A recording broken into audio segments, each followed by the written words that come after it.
Hi hello ನಮಸ್ತೆ friends, welcome back to my YouTube channel. ಎಲ್ಲರೂ ಹೇಗಿದ್ದೀರಾ? ಎಲ್ಲರೂ ಚೆನ್ನಾಗಿದ್ದೀರಾ ಅಂತ ಭಾವಿಸ್ತೀನಿ. ನಾನು ಕೂಡ ತುಂಬಾ ಚೆನ್ನಾಗಿದ್ದೀನಿ. ಬನ್ನಿ ಫ್ರೆಂಡ್ಸ್, ಇವತ್ತಿನ ಲಾಗನ್ನು ಸ್ಟಾರ್ಟ್ ಮಾಡುವ. ಲಾಗ್ ಸ್ಟಾರ್ಟ್ ಮಾಡೋಕ್ಕಿಂತ ಮುಂಚೆ ಯಾರೆಲ್ಲ ನನ್ನ ಚಾನಲನ್ನು ಫಸ್ಟ್ ಟೈಮ್ ನೋಡ್ತಿದ್ದೀರಾ ಪ್ಲೀಸ್ ಹೋಗಿ ಸಬ್ಸ್ಕ್ರೈಬ್ ಮಾಡ್ಕೊಳ್ಳಿ. ಹಾಗೆಯೇ ಪಕ್ಕದಲ್ಲಿ ಕಾಣ್ತಿರುವಂತಹ ಬೆಲ್ ಐಕನನ್ನು ಒತ್ತೋದನ್ನು ಮರಿಬೇಡಿ ಫ್ರೆಂಡ್ಸ್. ಸೊ ದಟ್ ನಾ ಹಾಕಿರುವಂಥ ಪ್ರತಿ ವೀಡಿಯೋಸ್ನ ನೋಟಿಫಿಕೇಷನ್ ನಿಮಗೆ ಮೊದಲು ತಲುಪುತ್ತೆ. ತುಂಬ ಜನ ವೀಡಿಯೋಸನ್ನು ನೋಡ್ತೀರಾ ಬಟ್ ಸಬ್ಸ್ಕ್ರೈಬ್ ಮಾಡ್ಕೊಳ್ದೇನೆ ಹಾಗೇ ನೋಡ್ತೀರಾ. ಪ್ಲೀಸ್ ಸಬ್ಸ್ಕ್ರೈಬ್ ಮಾಡಿಕೊಂಡು ವೀಡಿಯೋಸನ್ನು ಕೊನೆ ತನಕ ನೋಡಿ ಅಂತ ಕೇಳ್ಕೊತಾ ವೀಡಿಯೋನ ಸ್ಟಾರ್ಟ್ ಮಾಡುವ. ವಿಡಿಯೋ ಸ್ಟಾರ್ಟ್ ಮಾಡೋಕ್ಕಿಂತ ಮುಂಚೆ ಎಲ್ಲರಲ್ಲಿ ಕೂಡ ಕ್ಷಮೆಯನ್ನು ಕೇಳ್ತೀನಿ. ನಾನು ತುಂಬ ದಿನ ಆಯಿತು ವ್ಲಾಗನ್ನು ಮಾಡ್ತಾ ಇಲ್ಲ. ಪ್ಲೀಸ್ ಎಲ್ಲರೂ ಕೂಡ ಕ್ಷಮಿಸಿ ಅಂತ ಕೇಳ್ಕೊತಾ ಇವತ್ತಿನ ವ್ಲಾಗನ್ನು ಎಲ್ಲರೂ ಕೂಡ ಸಪೋರ್ಟ್ ಮಾಡಿ ಅಂತಲೂ ಕೂಡ ನಿಮ್ಮಲ್ಲಿ ಕೇಳ್ಕೊತೀನಿ. ಬನ್ನಿ ಈ ವಿಡಿಯೋನ ಸ್ಟಾರ್ಟ್ ಮಾಡುವ. ಇವತ್ತು ನಾವು ಹೊರಟಿದ್ದೀವಿ ಊರಿಗೆ, ನನ್ನ ಮನೆಗೆ. ನನ್ನ ಪಕ್ಕದ ಮನೆ ಹಾಗೆ ನನ್ನ ರಿಲೇಷನ್ ಕೂಡ ಅವರದ್ದು ಮದುವೆ ಇತ್ತು. ಹಾಗಾಗಿ ನಾನು ಮತ್ತು ನನ್ನ ಹಸ್ಬೆಂಡ್ ಊರಿಗೆ ಹೊರಟಿದ್ದೀವಿ. ಅರ್ಲಿ ಮಾರ್ನಿಂಗ್ ನಾವು 6 o'clockಗೆಲ್ಲ ಬೆಂಗಳೂರನ್ನು ಬಿಟ್ವಿ. ಹಾಗೆ ತಿಂಡಿಯನ್ನು ತಿಂದ್ಕೊಂಡು ಹೋಗಿರಲಿಲ್ಲ.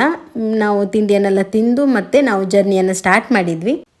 ಏನಂತಂದರೆ ಫ್ರೆಂಡ್ಸ್, ನಾನು ಬೆಂಗಳೂರಲ್ಲಿ ಹೊರಡುವಾಗ ಅನ್ಕೋತೀನಿ ಅಮ್ಮ ಮನೆಗೆ ರೀಚ್ ಆಗುವಾಗ ಕೂಡ ನಾನು ವಿಡಿಯೋನ ಶೂಟ್ ಮಾಡಬೇಕು ಅಂತ ಅಂದ್ಕೊಂಡು, ಅಷ್ಟರೊಳಗೇ ಜೀವ ಬಾಯಿಗೆ ಬಂದಿರುತ್ತೆ. ಅಂತಂದರೆ ನನಗೆ ಜರ್ನಿ ಮಾಡಿ ಫುಲ್ಲು ಟಯರ್ಡ್ ಆಗಿರ್ತೀನಿ. ಮಧ್ಯದಲ್ಲಿ ಕೂಡ ಹಾಗೆಯೇ ತುಂಬ ಟಯರ್ಡ್ ಆಗಿರುತ್ತೆ. ಯಾರು ವಿಡಿಯೋ ಮಾಡ್ತಾರೆ ಅಂತ ಅನ್ಕೋತೀನಿ. ಹಾಗಾಗಿ ನಾನು ಅಮ್ಮ ಮನೆಗೆ ರೀಚ್ ಆಗಿದ್ದನ್ನು ಕೂಡ ವಿಡಿಯೋನ ಮಾಡ್ಕೊಳ್ಳಲಿಲ್ಲ. ಯಾವಾಗಲೂ ಕೂಡ ಮಾಡ್ಕೋಬೇಕು ಅಂದ್ಕೊಳ್ತೀನಿ, ಆದರೆ ಮಾಡ್ಕೊಳ್ಳೋದಕ್ಕಾಗಲ್ಲ. Full tired ಆಗೋಗಿರ್ತೀನಿ. ಹಾಗಾಗಿ ಡೈರೆಕ್ಟ್ ನಾನು ಅಮ್ಮ ಮನೆಗೆ ರೀಚ್ ಆಗಿ ಆದಮೇಲೆ ಅಲ್ಲಿ ಫಂಕ್ಷನ್ಗೆ ಯಾರೆಲ್ಲ ಬಂದಿದ್ದರು ನಮ್ಮ ಮನೆಗೆ ಅಂತಂದರೆ, ನನ್ನ ದೊಡ್ಡ ಅಕ್ಕ ಮತ್ತು ಎಲ್ಲ ಅಕ್ಕಂದಿರು ಕೂಡ ಬಂದಿದ್ದರು. ಹಾಗೆ ಅಕ್ಕನ ಮಗಳು ಕೂಡ ಬಂದಿದ್ಲು. ಎಲ್ಲರೂ ಕೂಡ ತುಂಬಾ ಎಂಜಾಯ್ ಮಾಡಿದ್ವಿ. ಹಾಗೆಯೇ ನಮ್ಮ ತೋಟಕ್ಕೆಲ್ಲ ಓಡಾಡ್ಕೊಂಡ್ಬಂದ್ವಿ. ತೋಟಕ್ಕಂತೂ ಹೋದರೆ ಸ್ವರ್ಗಕ್ಕೇ ಹೋದಷ್ಟು ಖುಷಿ ಆಗ್ತಾಯಿತ್ತು ನನಗಂತೂ. ಈಗ ನೀವು ನೋಡ್ತಾ ಇರ್ಬೋದು, ಅಲ್ಲಿ ಇದು ನಮ್ಮ ಮನೆ ತೋಟ. ಹಾಗೆಯೇ ತೋಟದ ಮನೆ ಕೂಡ ತೋರಿಸ್ತೀನಿ. ಚಿಕ್ಕ ಗಿಡ ನೀವು ನೋಡ್ಬೋದು ನೋಡಿ, ಇಷ್ಟೇ ಚಿಕ್ಕ ಗಿಡದಲ್ಲಿ ಸಿಂಗಾರ ಬಿಟ್ಟಿದೆ ನೋಡಿ. ಅಲ್ಲಿ ನನ್ನ ಚೆನ್ನಾಗಿ ಕೈಗೆ ಸಿಗುತ್ತೆ ನೋಡಿ. ಇಷ್ಟೇ ಚಿಕ್ಕ ಗಿಡದಲ್ಲಿ ಫುಲ್ ಇದೆಲ್ಲ ನಮ್ಮ ತೋಟ ನೋಡಿ. ಇದು ನಮಗೆ ಕಾಯಿ ಎಲ್ಲ, ತೆಂಗಿನಕಾಯಿ ಎಲ್ಲ ಇದ್ದರೆ ಇದರಲ್ಲಿ ನಾವು ಸ್ಟೋರ್ ಮಾಡ್ತೀವಿ. ಇದು ಅದಕ್ಕೆ ಅಂತಲೇ ನಾವು ಎಕ್ಸ್ಟ್ರಾ ಮಾಡಿರೋದು. ಹಾಗೇನೇ ನೋಡಿ, ಇದೆಲ್ಲ ಫುಲ್ ಇಲ್ಲಿರೋದೆಲ್ಲ ನಮ್ಮ ತೋಟ ಕಾಣಿಸ್ಬೋದು ನಿಮಗೆ. ಇವಾಗೆಲ್ಲ ಫಸಲು ಬಂದಿದೆ, ಎಲ್ಲದರಲ್ಲಿ ಕೂಡ ಸಿಂಗಾರ ಇದೆ. ಸ್ವಲ್ಪ ಟೈಮಲ್ಲಿ ಅಡಿಕೆ ಆಗುತ್ತೆ. ಹಾಗಾಗಿ ನಿಮಗೆ ಪೆಪ್ಪರ್, ಕಾಳುಮೆಣಸು ಅಂತ ಹೇಳ್ತಾರಲ್ಲ, ಅದರದ್ದು ಗಿಡವನ್ನು ತೋರಿಸ್ತೇನೆ. ಇಲ್ಲಿ ನೋಡಿ, ಇದು ಪೆಪ್ಪರಿದು ಗಿಡ. ಇದನ್ನು ಮಾವಿನ ಮರಕ್ಕೆ ಹಾಕಿದ್ದಾರೆ. ತುಂಬಾ ಅದರಲ್ಲಿ ಬಿಟ್ಟಿದೆ. ನಿಮಗೆ ಕ್ಯಾಮರಾದಲ್ಲಿ ಕಾಣುತ್ತಾ ಇಲ್ವಾ ಅಂತ ಗೊತ್ತಿಲ್ಲ ನೋಡಿ. ಇದರಲ್ಲಿ ಫುಲ್ಲು ಕಾಳುಮೆಣಸಿದು ಬಿಟ್ಟಿದೆ. ಹಾಗೆ ಇದು ಕೂಡ ಹಾಗೆಯೇ ಕಾಳುಮೆಣಸಿದು ಗಿಡ, ಪೆಪ್ಪರಿದು ಗಿಡ. ಹಾಗೆ ತುಂಬ ಹಾಕಿದ್ರು, ಆದರೆ ಎಲ್ಲ ಕೂಡ ಸತ್ತೋಗಿದೆ. ನಿಮಗೆ ಕಾಫಿ ಗಿಡವನ್ನು ತೋರಿಸ್ತೇನೆ ನೋಡಿ. ಕಾಫಿ ಗಿಡವನ್ನು ಕೂಡ ಹಾಕಿದ್ದಾರೆ ಅಪ್ಪ, ನಮಗೆ ಮನೆ ಯೂಸಿಗೆ ಅಂತ ನೋಡಿ. ಇದು ಕೂಡ ಕಾಫಿ ಗಿಡ. ಹಾಗೆಯೇ ಇಲ್ಲಿ ಕೂಡ ಇದೆ ನೋಡಿ, ಇಲ್ಲೆಲ್ಲ ಇರೋದು ಕಾಫಿ ಗಿಡ. ತುಂಬಾ ಕಾಯಿ ಬಿಡುತ್ತೆ. ಇವಾಗ ಬಿಟ್ಟಿದೆ, ಒಂದು ಸಲ ಕೊಯ್ದು ಎಲ್ಲ ಆಗಿದೆ. ಇಲ್ಲಿ ನೋಡಿ, ಇದು ಕಾಫಿ ಕಾಯಿ ಹಣ್ಣಾಗಿದೆ. ಇದನ್ನು ತಿನ್ನಲಿಕ್ಕೂ ಕೂಡ ಆಗ್ತದೆ, ಆಯಿತಾ. ಇಲ್ಲಿ ನೋಡಿ, ಈ ಥರ ಬೀಜ ಬರುತ್ತೆ. ಈ ಥರ ಬೀಜವನ್ನು ಒಣಗಿಸ್ಬೇಕು. ಇದು ಸಿಪ್ಪೆ ವೇಸ್ಟ್. ಈ ಬೀಜವನ್ನು ಒಣಗಿಸಿ ಆಮೇಲೆ ಪುಡಿ ಮಾಡುವಂಥದ್ದು. ಹಾಗೆಯೇ ಗಿಡಗಳು ತುಂಬಾ ಇದೆ ನೋಡಿ. ಇಲ್ಲೊಂದಿದೆ, ಹಾಗೆಯೇ ಇಲ್ಲೊಂದಿದೆ. ಇದೆಲ್ಲವೂ ಕೂಡ ನಮ್ಮನೆ ತೋಟ. ಹೀಗೆ ಓಡಾಡಲಿಕ್ಕೆ ಅಂತ ಒಂದು ಕಾಲು ದಾರಿ ಇದೆ ನೋಡಿ ನಮಗೆ. ಸುತ್ತಮುತ್ತ ತೋಟನೇ, ನಮ್ಮ ಮನೆ ಸುತ್ತಮುತ್ತ ಹೀಗೆ ಇದೆ ನೋಡಿ. ಇದೆ ನೋಡಿ ಪೆಪ್ಪರಿದು ಗಿಡ. ಇದರಲ್ಲಿ ನಿಮಗೆ ಕಾಣಿಸ್ಬೋದು, ಪೆಪ್ಪರೆಲ್ಲ ಫುಲ್ ಆಗಿದೆ. ನಿಮಗೆ ಕ್ಯಾಮರಾದಲ್ಲಿ ಕಾಣಿಸ್ತಿದೆ ಇಲ್ವೋ ಗೊತ್ತಿಲ್ಲ, ಎಲ್ಲ ಫುಲ್ಲಾಗಿದೆ. ಇಲ್ಲೊಂದು ಕಾಣಿಸ್ಬೋದು, ಇಲ್ಲಿ ನೋಡಿ. ಈ ಥರ ಎಲ್ಲ ಕೆಲವೊಂದೊಂದು ಹಣ್ಣು ಆಗ್ತಾಯಿದೆ.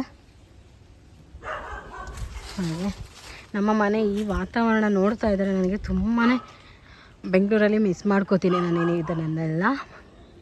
ಹಾಗೆಯೇ ಗಾಂಧಾರಿ ಮುಂಚಿ ಅಂತ ಹೇಳ್ತಾರೆ. ಹಾಗೆಯೇ ಈ ಕಡೆ ಎಲ್ಲ ಚಿಕ್ಕಮೆಣಸು ಅಂತ ಕೂಡ ಹೇಳ್ತಾರೆ. ಅದು ನೋಡಿ ನಮ್ಮ ಮನೆಯಲ್ಲಿ ಇಷ್ಟು ಒಂದಾಗಿದೆ ಅಂತ. ಇದು ಕೂಡ ಹಾಗೆಯೇ ಇಡೀ ನಮ್ಮ ತೋಟದಲ್ಲಿ ಎಲ್ಲಿ ಕಂಡ್ರೂ ಇದೆ ನೋಡಿ. ಇದು ತುಂಬ ಒಳ್ಳೆಯದು ಕೂಡ, ಹೀಟ್ ಆಗಲ್ಲ ಇದನ್ನು ತಿಂದರೆ. ಖಾರ ಅಂದ ತಕ್ಷಣ ಹೀಟ್ ಆಗುತ್ತೆ ಅಂತ ಕೆಲವರು ಹೇಳ್ತಾರೆ, ಆದರೆ ಈ ಚಿಕ್ಕ ಮೆಣಸು ಮಾತ್ರ ಹೀಟ್ ಎಲ್ಲ ಆಗಲ್ಲ ಬಾಡಿಗೆ. ನೋಡಿ ಎಷ್ಟೊಂದು ಬಿಟ್ಟಿದೆ ಅಂತ. ಹೀಗೇ ಹೋದರೆ ಇದಿಷ್ಟು ತೋಟ ಆಯ್ತಲ್ವ. ಹಾಗೆಯೇ ಈ ಕಡೆ ನಮ್ಮ ಅಪ್ಪ ಈ ಥರ ಓಡಾಡೋದಕ್ಕೆ ಅಂತ ಹತ್ತಿ ಇಳಿಬೇಕಲ್ವ, ಹಾಗಾಗಿ ಮರದ ದಿಂಬೆಯನ್ನು ಹಾಕೋತಾರೆ. ಹೀಗೆ ಓಡಾಡಿದ್ರೆ ಆಯಿತು ನೋಡಿ. ಹಾಗೆ ಇಲ್ಲಿ ಕೂಡ ಹಾಗೆ ಅಡಿಕೆ ಮರ ಮತ್ತು ತೆಂಗಿನ ಮರ, ಹಾಗೆ ಬಾಳೆ ಗಿಡ ಎಲ್ಲ ಇದೆ ನೋಡಿ. ಇಲ್ಲಿ ಬಾಳೆಕಾಯಿ ಕೂಡ ಬಿಟ್ಟಿದೆ ನೋಡಿ, ಬಾಳೆಗೊನೆ ಆಗಿದೆ ಇಲ್ಲೊಂದು. ಹಾಗೆಯೇ ತೋಟದಲ್ಲಿ ಒಂದು ಪುನಾರ್ ಪುಳಿ, ಅಂದರೆ ನೀವೇನು ಹೇಳ್ತೀರಾ ಅಂತ ಗೊತ್ತಿಲ್ಲ, ಪುನಾರ್ ಪುಳಿದು ಗಿಡ ಇದೆ ನೋಡಿ. ಇದು ಪುನಾರ್ ಪುಳಿದು ಗಿಡ, ಹಾಗೆಯೇ ಅದು ಒಂದು ಕೂಡ ಪುನಾರ್ ಪುಳಿದು ಗಿಡ. 2 ಗಿಡವನ್ನು ಮಾಡಿದ್ದಾರೆ ಅಪ್ಪ, ತೋಟದ ಒಳಗಡೆನೇ ಇದೆ. ಹಾಗೆ ಮಾವಿನ ಗಿಡ ಕೂಡ ಇದೆ. ಇಲ್ಲಿ ಬಾಳೆ ಗಿಡ ನೋಡಿ, ಎಷ್ಟು ದೊಡ್ಡ ಬಾಳೆಗೊನೆ ಇದೆ ಅಂತ ಹೇಳಿ. ಅದು ಬೆಳೆದಿದ್ದರೆ ನಾನು ಬೆಂಗಳೂರಿಗೆ ತೊಗೊಂಡು ಹೋಗಬೇಕು ಅಂತ ಅಂದ್ಕೊಂಡಿದ್ದೆ. ಹಾಗೆಯೇ ಅದು ಬೆಳೀಲಿಲ್ಲ. ಇದು ನೋಡಿ, ಇದು ಲಿಂಬುದು ಗಿಡ ಕಾಣಿಸ್ಬೋದು ನಿಮಗೆ. ಇದು ನಾನೇ ನಟ್ಟಿರೋದು, ಸ್ಪೆಷಲ್ಲಾಗಿ ನಾನು ನಟ್ಟಿರೋದು. ಮದುವೆಗಿನ್ನ ಮುಂಚೆ ನಾನು ಗಿಡ ಅಂದರೆ ನನಗೆ ಮೊದಲೇ ಹುಚ್ಚು, ನಾನೇ ತೋಟದಲ್ಲಿ ತರೋದು.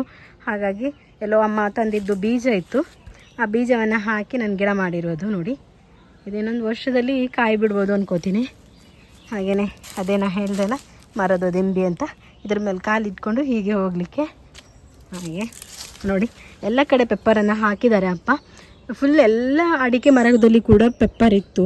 ಅದು ಒಂದು ಕಾಯಿಲೆ ಅಂತ ಬಂದು ಒಂದು 2-3 ಇಯರ್ಸ್ ಆಯ್ತು ಅನ್ಕೋತೀನಿ. ಎಲ್ಲ ಫುಲ್ ಗಿಡ ಎಲ್ಲ ಸತ್ತೋಯ್ತು. ಇದೆಲ್ಲ ಇವಾಗ ಪುನಃ ಅಪ್ಪ ಹಾಕಿ ಹೊಸದಾಗಿ ಮಾಡ್ತಿರುವಂಥದ್ದು.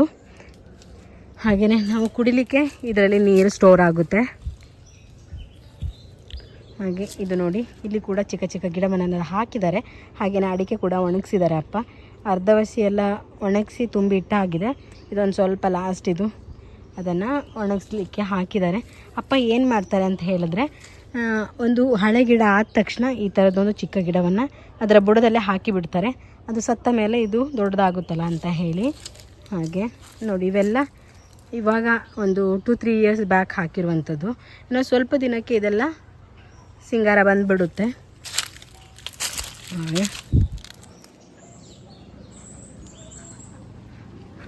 ನೋಡಿ, ನಮ್ಮ ಮನೆ ಸುತ್ತಮುತ್ತಲಿನ ವಾತಾವರಣ ನೋಡಿದ್ರೆ ನಿಮಗೆ ಬೆಂಗಳೂರಲ್ಲಿ ನನ್ನ ಸಬ್ಸ್ಕ್ರೈಬರ್ಸ್ ತುಂಬ ಜನ ಇದ್ದೀರಾ. ನಿಮಗೆ ಈ ವಾತಾವರಣನ ನೋಡಿದ್ರೆ ಇಷ್ಟ ಆಗುತ್ತೆ ಅನ್ಕೋತೀನಿ. ನೋಡಿ, ಇದು ನಮ್ಮ ಮನೆಗೆ ಹೋಗುವಂಥ, ನಮ್ಮ ಮನೆಯ ಎದುರುಗಡೆ ಕೂಡ ಸ್ವಲ್ಪ ಜಾಗ ಇದೆ ನಮ್ಮದು. ಅದರಲ್ಲಿ ಕೂಡ ಅಡಿಕೆ ಗಿಡವನ್ನು ಹಾಕಿದ್ದಾರೆ, ಅಲ್ಲಿ ಕೂಡ ತೋಟವನ್ನು ಮಾಡಿದ್ದಾರೆ. ನೀವು ಕೂಡ ನೋಡಿ ಎಷ್ಟು ಚೆನ್ನಾಗಿ ಮಾಡಿದ್ದಾರೆ ಅಂತ ಹೇಳಿ. ಯಾವುದು ಕೂಡ JCB ಆಗ್ಬೋದು, ಯಾವುದನ್ನು ಯೂಸ್ ಇಲ್ಲದೆ ಅವರೇ ಓನಾಗಿ ಅವರ ಶ್ರಮದಿಂದ ಮಾಡಿರುವಂತಹ ಜಾಗ. ಹಾಗೆ ತೋಟ ಕೂಡ ಎಲ್ಲವೂ ಕೂಡ ಯಾರದ್ದು ಒಂದು ಹೆಲ್ಪ್ ಇಲ್ಲದೆ ಮಾಡಿರುವಂಥದ್ದು. ನನ್ನ ತಂದೆಯನ್ನು ನಿಜವಾಗ್ಲೂ ಅಪ್ರಿಷಿಯೇಟ್ ಮಾಡ್ತೀನಿ ನಾನು.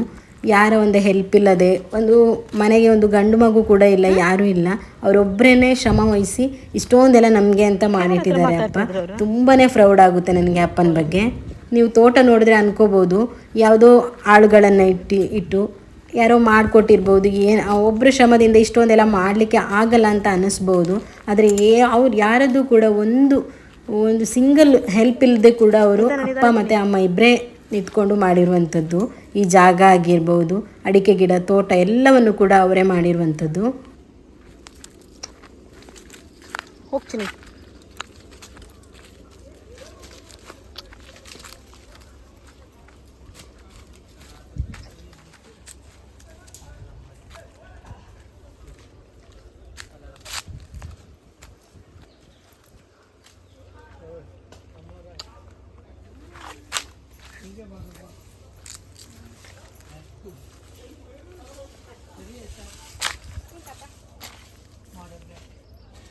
ಇಲ್ಲಿ ಏನು ಮಾಡ್ತಿದ್ದಾರೆ ಅಂತ ಹೇಳಿದ್ರೆ, ಅಪ್ಪ ಅಮ್ಮ ಅಡಿಕೆ ಮರದ ಬುಡಕ್ಕೆ ಕುರಿ ಗೊಬ್ಬರವನ್ನು ಹಾಕ್ತಾ ಇದ್ದಾರೆ. ಇಲ್ಲಿ ಮೊದಲಿಂದು ಪ್ರೊಸೆಸ್ ಹೇಗೆ ಬರುತ್ತೆ ಅಂತ ಹೇಳಿದ್ರೆ, ಫಸ್ಟು ಅದರ ಬುಡವನ್ನೆಲ್ಲ ಕ್ಲೀನ್ ಮಾಡ್ಕೋತಾರೆ, ಆಮೇಲೆ ಗೊಬ್ಬರವನ್ನು ಹಾಕಿ, ಆಮೇಲೆ ಅದರ ಮೇಲೆ ಮಣ್ಣನ್ನು ಹಾಕಿ ಮುಚ್ತಾರೆ. ಅದನ್ನೇ ಮಾಡ್ತಾ ಇದ್ದಾರೆ. ನಾನು ಕೂಡ ಅಪ್ಪ ಅಮ್ಮನಿಗೆ ಸ್ವಲ್ಪ ಹೆಲ್ಪನ್ನು ಮಾಡಿದೆ. ಯಾವಾಗ ನೋಡಿದ್ರು ಅವರೇ ಇಬ್ಬರು ಒದ್ದಾಡ್ಕೊಳ್ತಾ ಇರ್ತಾರೆ. ಹಾಗಾಗಿ ನಾನು ಕೂಡ ಸ್ವಲ್ಪ ಅವರಿಗೆ ಅವರಷ್ಟು ಮಾಡಲಿಕ್ಕೆ ಆಗಿಲ್ಲ ಅಂದರೂ ಕೂಡ ಸ್ವಲ್ಪ ಹೆಲ್ಪನ್ನು ಕೂಡ ನಾನು ಮಾಡಿದೆ. ಹೌದಾ ಅಲ್ಲ ಇಲ್ಲ ಮತ್ತೆ ಲಾಯ್ಕ್ ಆಯ್ತಾ ಮಗ ಅಲ್ಲ ಅಂತ ಕುಂಡಿಗೆ ಬಿಡು ಕಾಣ್ಕಿತಾನೆ ಇಲ್ಲಲ್ಲ ಹೌದಾ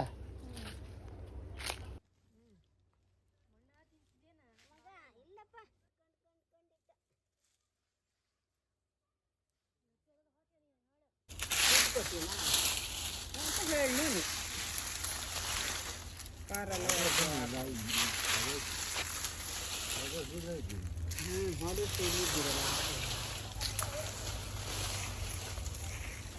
ನಾನು ಸರ್ಕಾರಿ ಗೊಬ್ಬರ ಹಾಕೋದ ಒಂಚೂರ ಹೊರಗೆ ಹಾಕ್ತೀನಿ ಎಲ್ಲರೂ ಒಂದು ಮಣ್ಣು ಹಾಕಿದ್ದಾರೆ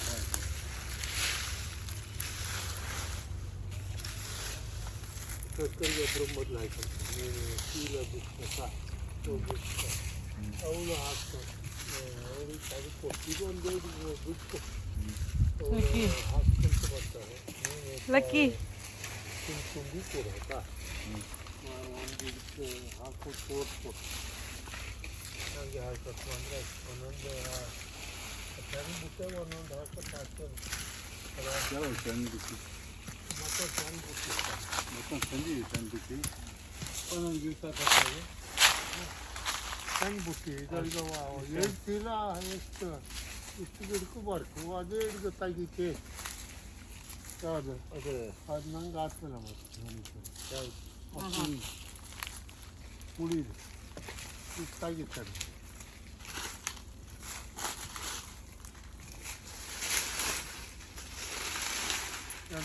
ಇದ್ರಾಗ ಅಳತೆ ಮಾಡಬೇಕು ಇದ್ರಾಗ ಬಂದ ಬುಟ್ಟಿ ಹಾಕ್ರಿ ಎಷ್ಟಪ್ಪ ಬರುತ್ತಾ ಯಾವ್ದ್ರಾಗ ಹಾಕಿ ಹೋಗ್ತೀವ ಇಷ್ಟ ಹಾಕತ್ ಬಾ ಅಲ್ಲ ಮಗ ಆಂಬ ಎಷ್ಟು ಬಾಕತ್ತ ಕಾಂಬ ಅದು ಕಡಿಮೆ ರೀ ಹಾಕೋದು ಹಿಂಗೆ ಹಾಕತ್ ಬಾ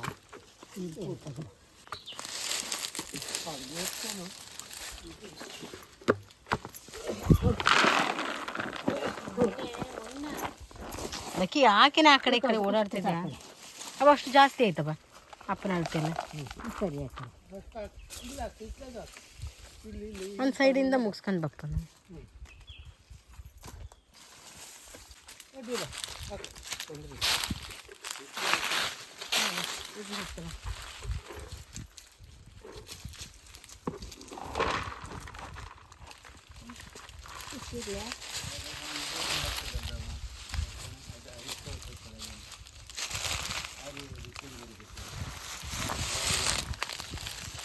ಅದಾದ್ರೆ ಸರಿ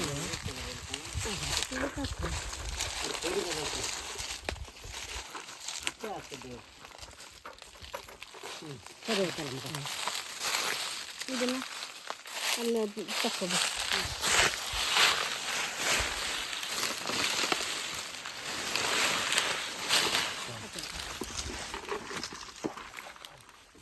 ಅದನ್ನು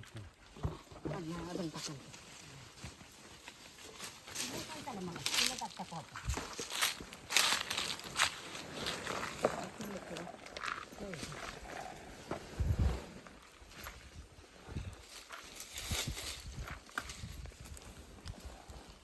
ಕಲಿಸಿರ್ಲಿಲ್ಲ ಸಾಕು ಅಲ್ಲೇ ಮಗನೆ ಲಕ್ಕಿ ಹೋಗ್ಬೇಡ ಫ್ರೆಂಡ್ಸ್ ಲಕ್ಕಿಗೆ ಎಷ್ಟು ಇಷ್ಟ ಆಗಿದೆ ಈ ಪ್ಲೇಸ್ ಎಂಥ ಚೆಂದ ಇದೆ ಅಂದರೆ ಈ ಪ್ಲೇಸ್ ತುಂಬ ಲಕ್ಕಿಗೆ ತುಂಬ ಇಷ್ಟ ಆಗಿ ಆಚೆ ಈಚೆ ಓಡಾಡ್ತಿದ್ದಾಳೆ ನೋಡಿ ಹೆಂಗೆ ಓಡಾಡ್ತಾ ಇದ್ದಾಳಂತ ತುಂಬ ಇಷ್ಟ. ನಾನಲ್ಲಿ ಅಪ್ಪ ಅಮ್ಮನಿಗೆ ಹೆಲ್ಪ್ ಮಾಡ್ತಾ ಇದ್ದೆ ಆವಾಗ ನನ್ನ ಅಕ್ಕನ ಮಗಳು ಅವಳು ಲಾಗಿನ್ ಮಾಡ್ತಾ ಇದ್ಲು ಅವಳದ್ದು ವಾಯ್ಸ್ ಕೇಳಿಸ್ಕೊಳ್ಳಿ ಹಾಗೇನೆ. ಲಕ್ಕಿ ಮತ್ತು ಇಲ್ಲಿ ಎಂಥ ಚಂದ ನೇಚರ್ ಇದೆ. ಇಲ್ಲಿ ಒಂದು ಹೊಳೆ ಇದೆ, ದೊಡ್ಡ ಹೊಳೆ ಅದು. ಇದು ಲಕ್ಕಿ ಇಲ್ಲಿ ಎಂಜಾಯ್ ಮಾಡ್ತಾ ಇದ್ದಾಳೆ.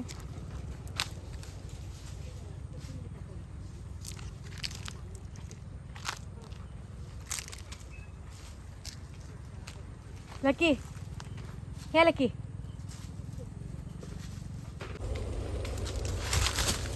ತೋಟದಿಂದ ಸ್ವಲ್ಪ ಜಸ್ಟ್ ಕೆಳಗಡೆ ಹೋದರೆ ಹೊಳೆ ಸಿಗುತ್ತೆ ನೋಡಿ.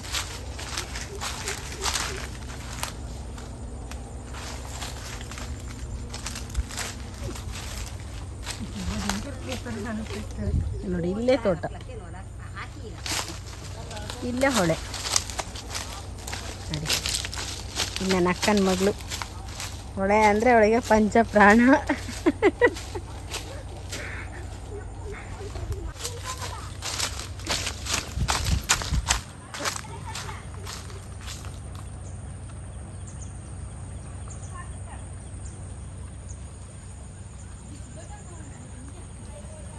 ಹೌದಾ ಸ್ನೇಹಿತರೆ, ನೋಡಿ ಹೇಗಿದೆ ನಮ್ಮ ಅಕ್ಕಪಕ್ಕ ಹೊಳೆ ಹಾಗೆ ತೋಟ, ಎಷ್ಟು ಚೆನ್ನಾಗಿದೆ ನೋಡಿ. ನಕ್ಕನ ಮಗಳಿಗಂತೂ ತುಂಬಾ ಇಷ್ಟ ಹೊಳೆಯಲ್ಲೆಲ್ಲ ಆಟ ಆಡೋದು ಅಂತಂದರೆ. ನೋಡಿ ಹೇಗೆಲ್ಲ ಆಟ ಆಡ್ತಿದ್ದಾಳೆ ನೋಡಿ. ಇಲ್ಲೇ ತೋಟ ನೋಡಿದೆ ಇದೆ, ಇಲ್ಲಿ ಈ ಕಡೆ ಹೋದರೆ ತೋಟ ಸಿಗುತ್ತೆ ನಮ್ಮದು. ಇಲ್ಲೇ ತೋಟ, ಇಲ್ಲೇ ಹೊಳೆ ಇರೋದು.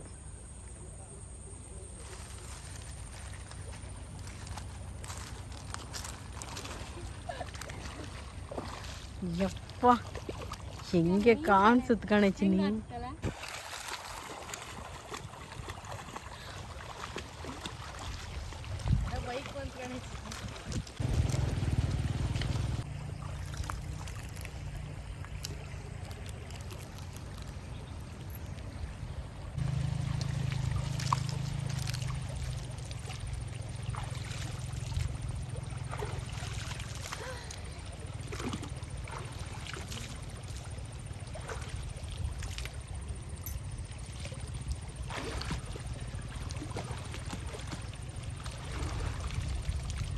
ಇದಾಗಿತ್ತು ಫ್ರೆಂಡ್ಸ್ ಇವತ್ತಿನ ವಿಡಿಯೋ ಇಷ್ಟ ಆದರೆ ಲೈಕ್, ಶೇರ್, ಕಮೆಂಟ್ ಹಾಗೆ ಸಬ್ಸ್ಕ್ರೈಬ್ ಮಾಡೋದನ್ನು ಮಾತ್ರ ಮರಿಬೇಡಿ.